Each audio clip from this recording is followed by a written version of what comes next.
Манай мэлди тавтай морилно мэлдигийн төгсөө байна. За хэдүүлээ имэйл илгээхээс өмнө хитгэн тохиргоо ихэд хангалттай байдаг.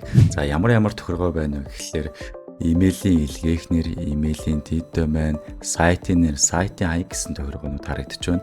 За имэйлийн хамгийн гол тохиргоонуудын нэг болохоор илгээх нэр from name, from address гэж явдаг. За илгээх нэрийн хувьд болохоор таны явуулсан имэйл чинь ямар нэр хаягнаас явж байна гэдгийг тохируулна гэсэн үг.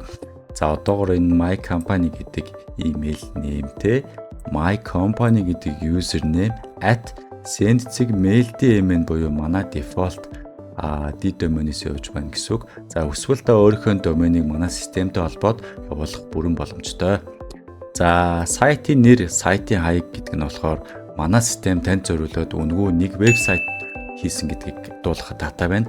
За хэрвээ та энэ сайт руу яваад орох юм бол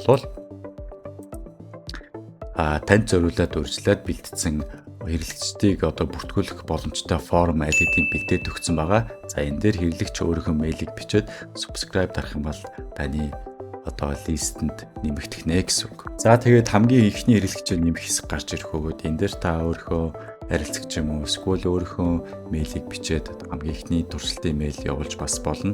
За энэ дээр мэйлээ бичээд дадлах дарснаар өөрийнхөө юм уу эсвэл хэрэглэгч рүүгээ мэйл явуулах бүрэн боломжтой болно гэсэн үг.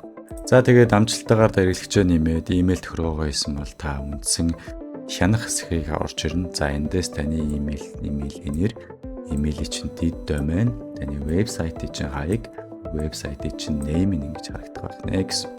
За тэгээд та имэйл загвар ашиглаж хийж болно. Эсвэл AI дизайнераар өөрийнхөө хүссэн загварыг хэлгэж болно. Шинээр эхлэх буюу та өөрөө гараараа өсөрч хийж бас болох боломжтой. За эсвэл өөрт байгаа HTML-ийг импортлоод манай системд ашиглаж болох нэ.